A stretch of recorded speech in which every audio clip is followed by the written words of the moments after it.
Hi, I'm Anjali. I'm a marriage and family therapist here at the Bridge Family Center. I'd like to spend a couple of minutes talking about being a parent or a caregiver during COVID 19. Many, if not most of us, have seen a significant change in our work life balance since all this started. Um, Perhaps you're working from home as a parent and you're having to manage your work schedule as well as your child participating in online school. Or maybe you're still having to go into work and you're trying to manage that as well as your child participating in online school.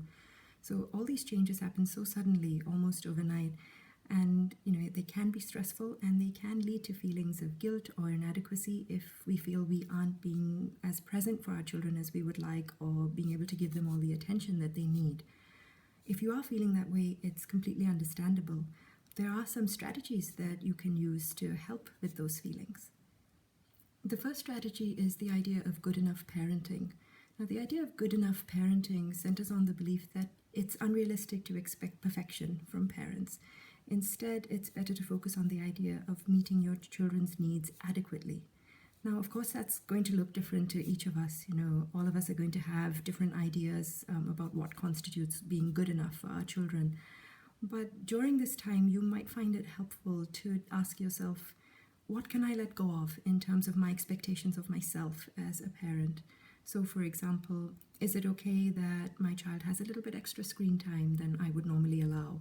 Or perhaps it's okay that my child goes to bed a little bit later than I would usually like. I know at this time, we've all got access to a lot of online resources of classes and activities, and that's wonderful that we have that and we can keep our children engaged. Also, at the same time, it can be quite overwhelming when we have all this information at our fingertips.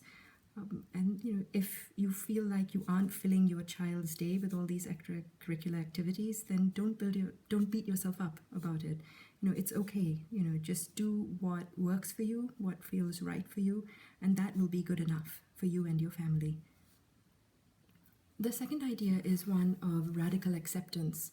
So basically, accepting the situation as it is right now without judging yourself or the way you're responding to it. So perhaps instead of focusing on all the ways that you aren't meeting your children's needs, think of the ways that you are, the ways that you are present for them, the way you are connecting with them. Radically accepting a situation doesn't mean you have to condone it. It just means you stop fighting against it and stop yourself thinking that you're sort of not meeting your children's needs in some way or you're inadequate in some way. Just remember, you are doing the best you can. This is an unprecedented situation.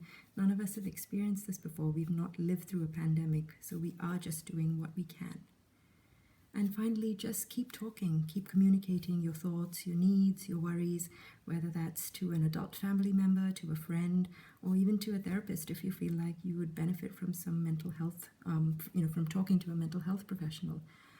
Just because, we're practicing social distancing, it doesn't mean we're not here to connect over the phone or via video chat. So we are here for you, so take care and be well.